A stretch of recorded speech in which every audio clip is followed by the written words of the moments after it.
Constituição Federal. Paramos no último bloquinho do edital, que vai do 101 ao 135. Paramos no 101. Seção 2 do Supremo Tribunal Federal. Artigo 101. O Supremo Tribunal Federal compõe-se de 11 ministros escolhidos dentre cidadãos com mais de 35 e menos de 65 anos de idade, de notável saber jurídico e reputação ilibada. Parágrafo único. Os ministros do Supremo Tribunal Federal serão nomeados pelo Presidente da República depois de aprovada a escolha pela maioria absoluta do Senado Federal.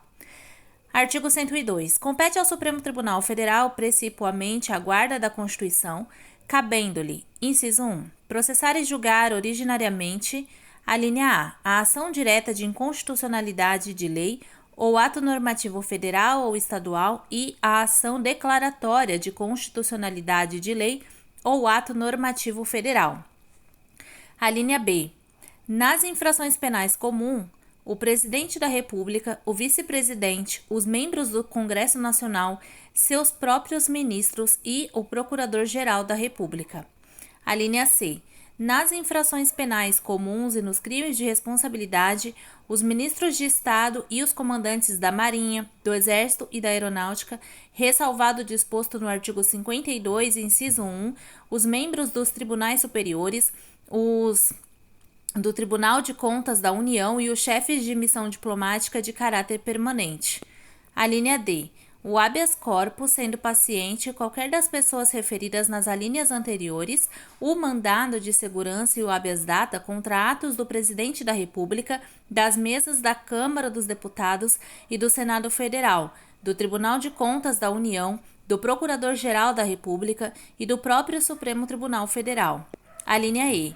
O litígio entre Estado estrangeiro ou organismo internacional e a União, o Estado, o Distrito Federal ou o território. Alínea F. As causas e os conflitos entre a União e os Estados, a União e o Distrito Federal ou entre uns e outros, inclusive as respectivas entidades da administração indireta. Alínea G. A extradição solicitada por Estado estrangeiro. Alínea I. A linha H foi revogada. A linha I.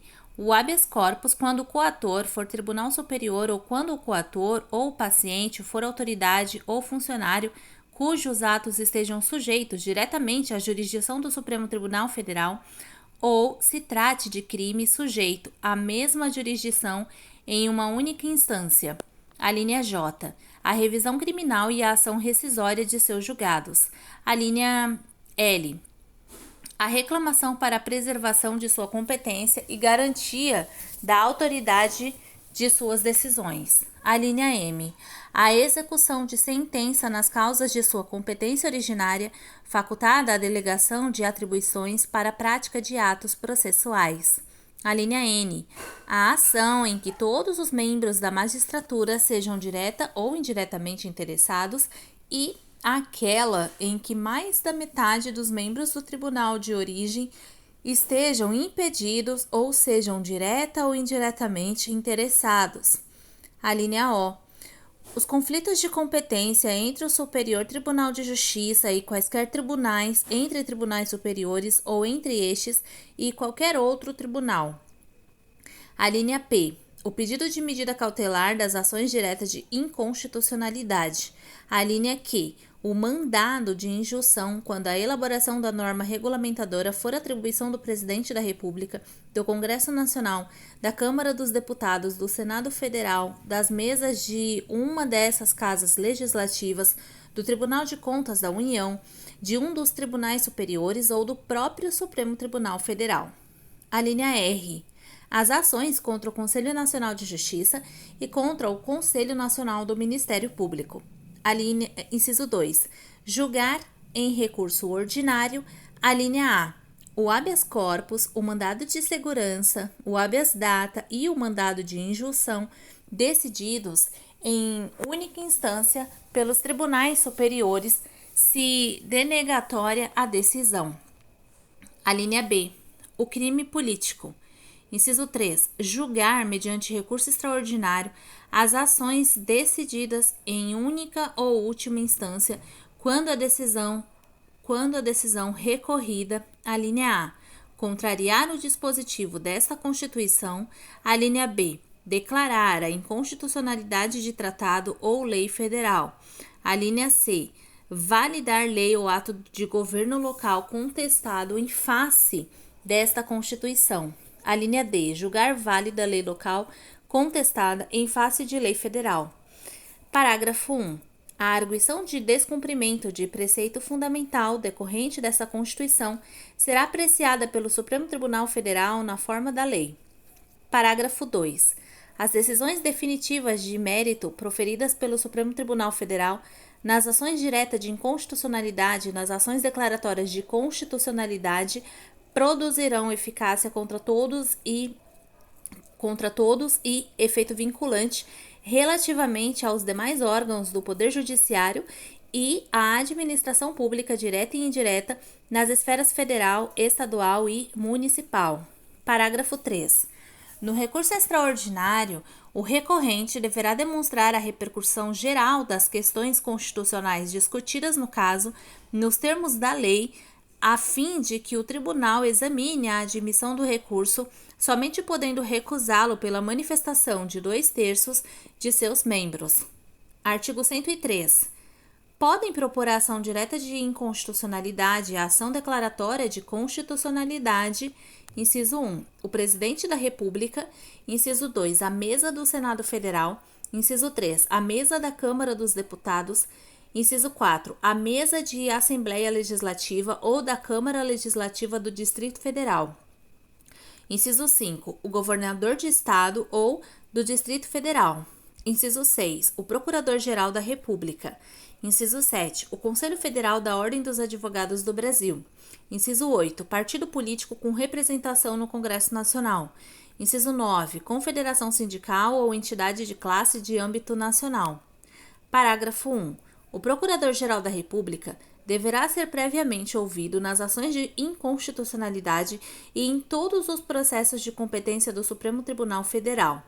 Parágrafo 2. Declarada a inconstitucionalidade por omissão de medida para tornar efetiva norma constitucional, será dada ciência ao poder competente para a adoção das providências necessárias e, em se tratando de órgão administrativo, para fazê-lo em 30 dias.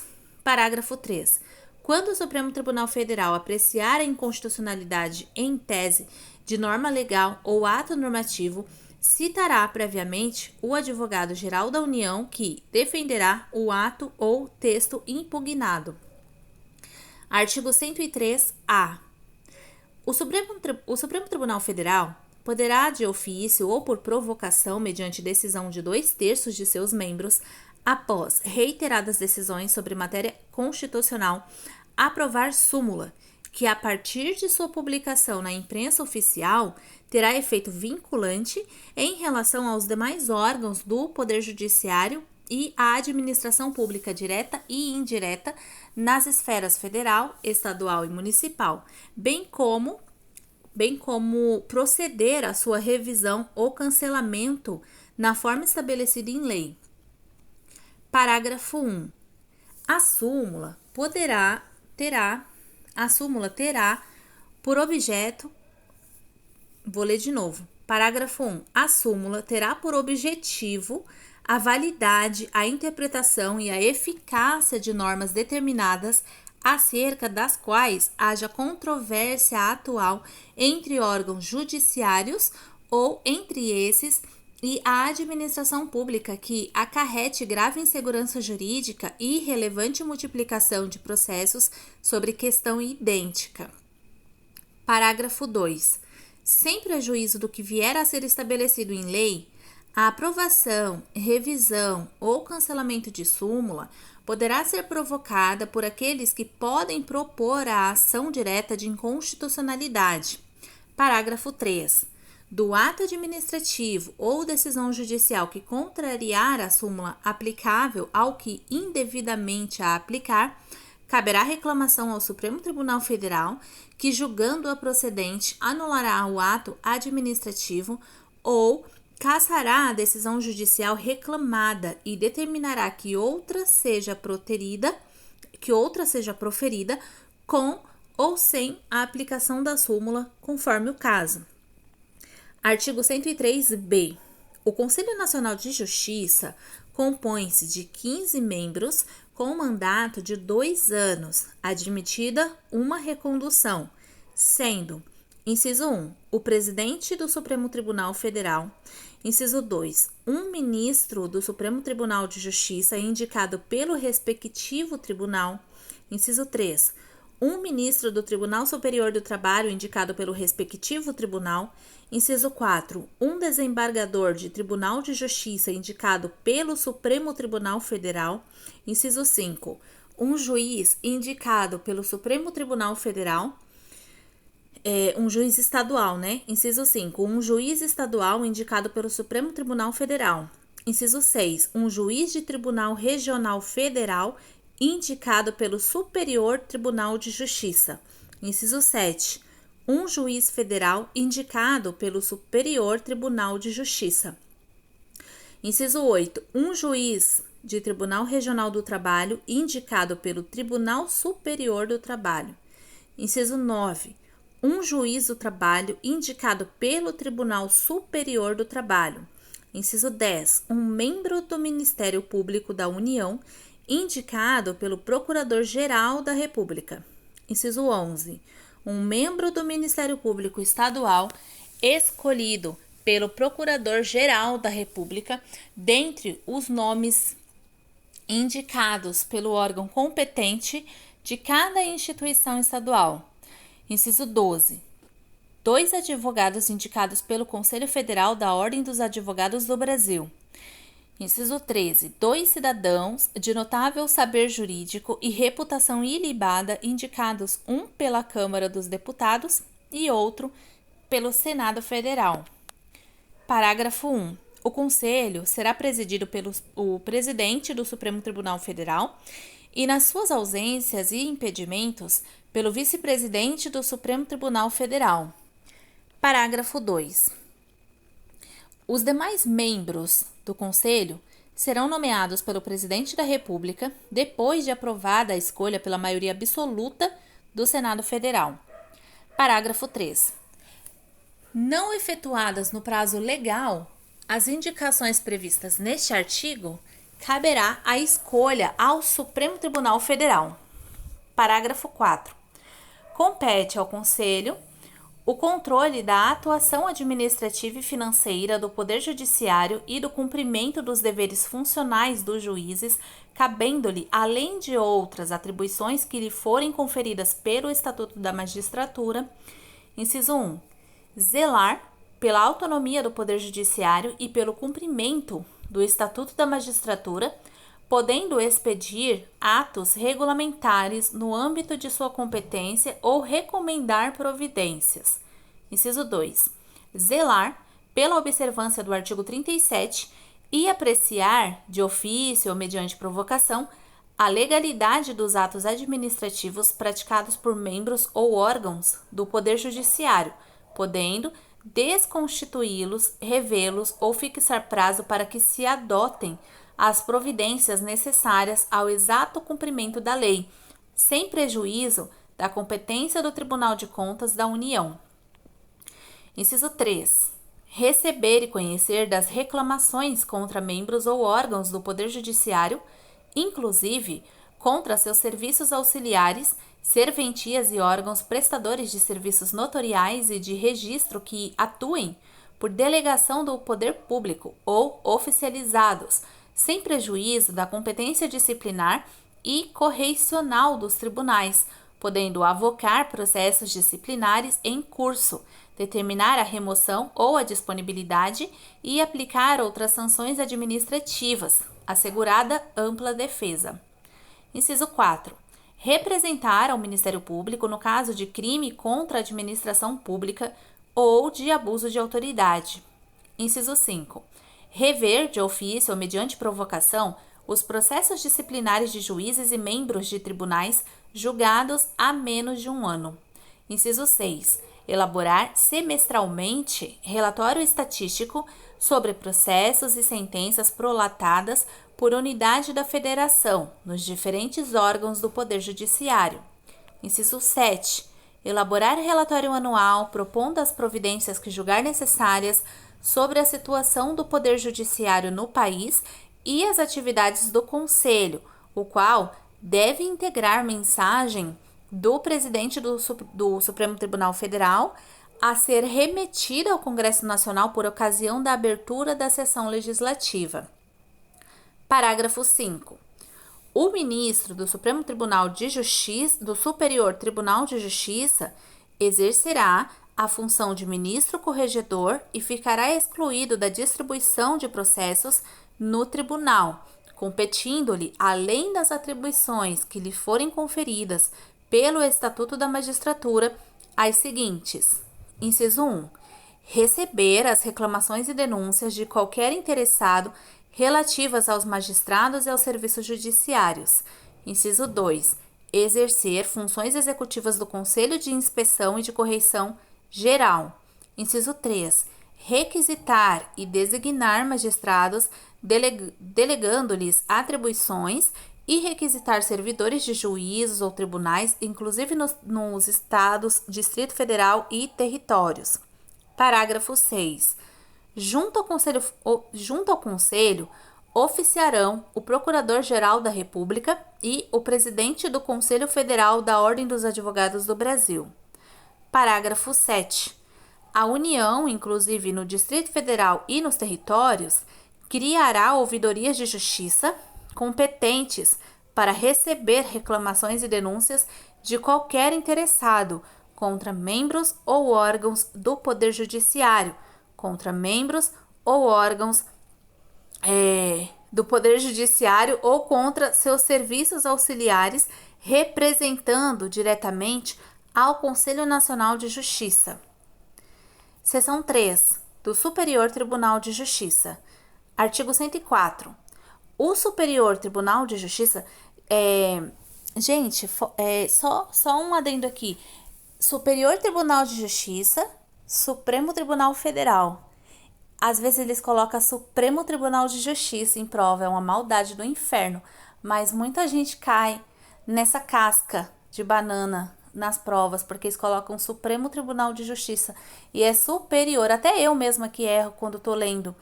Então, para vocês verem como que eles mudam isso na prova e faz uma multidão perder a questão.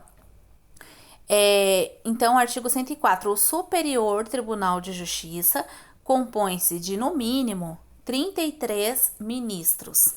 Parágrafo único.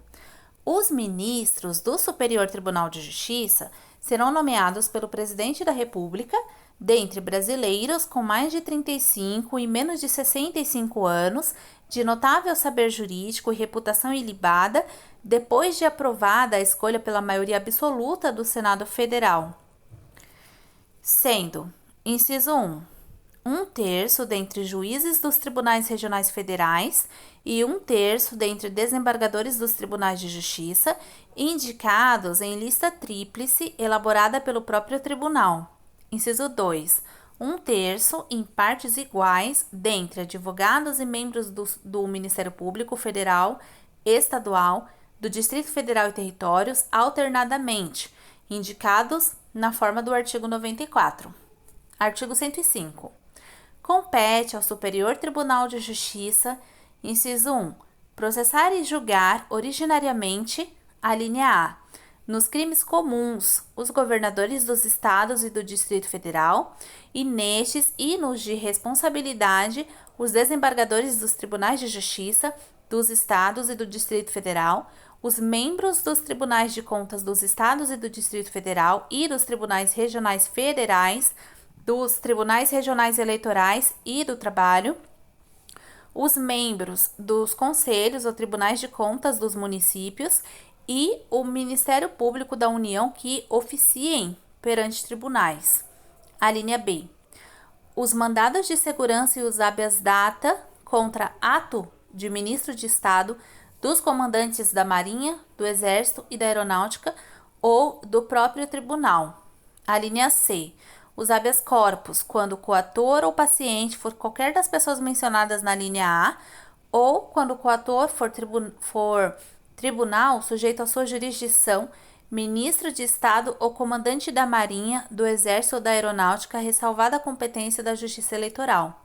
A linha D. Os conflitos de competência entre quaisquer tribunais, ressalvado o disposto no artigo 102, inciso 1, a linha O, bem como entre tribunal e juízes a ele não vinculados e entre juízes vinculados a tribunais diversos. A linha E. As revisões criminais e as ações rescisórias de seus julgados. A linha F. A reclamação para preservação de sua competência e garantia da autoridade de suas decisões. A linha G. Os conflitos de atribuições entre autoridades administrativas e judiciárias da União ou entre autoridades judiciárias de um Estado e administrativas de outro ou do Distrito Federal ou entre as deste e da União. A linha H. O mandado de injunção, quando a elaboração da norma regulamentadora for atribuição de órgão, entidade ou autoridade federal, da administração direta ou indireta, excetuados os casos de competência do Supremo Tribunal Federal e dos órgãos da Justiça Militar, da Justiça Eleitoral, da Justiça do Trabalho e da Justiça Federal. A linha I. A homologação de sentenças estrangeiras e a concessão de exequatur às cartas rogatórias. Inciso 2. Julgar em recurso ordinário, a linha A. Os habeas corpus decididos em única ou última instância pelos tribunais regionais federais ou pelos tribunais dos estados, do Distrito Federal e dos territórios, quando a decisão for denegatória. A linha B. Os mandados de segurança decididos em única instância pelos tribunais regionais federais ou pelos tribunais dos estados, do Distrito Federal e territórios, quando denegatória a decisão. A linha C. As causas em que forem partes Estado estrangeiro ou organismo internacional de um lado e, do outro, município ou pessoa residente ou domiciliada no país. Inciso 3. Julgar em recurso especial as causas decididas em única ou última instância pelos tribunais regionais federais ou pelos tribunais dos estados, do Distrito Federal e territórios, quando a decisão recorrida. A linha A. Contrariar tratado ou lei federal ou negar-lhes vigência. A linha B. Julgar válido ato de governo local contestado em face de lei federal. A linha C. A lei federal interpretação divergente da que lhe haja atribuído outro tribunal. Parágrafo único. Funcionarão junto ao Superior Tribunal de Justiça, inciso 1, a Escola Nacional de Formação e Aperfeiçoamento de Magistrados, cabendo-lhe, dentre outras funções regulamentar, os cursos oficiais para o ingresso e promoção na carreira. Inciso 2. O Conselho da Justiça Federal, cabendo-lhe exercer, na forma da lei, a supervisão administrativa e orçamentária da Justiça Federal de primeiro e segundo graus, como órgão central do sistema e com poderes correicionais, cujas decisões terão caráter vinculante.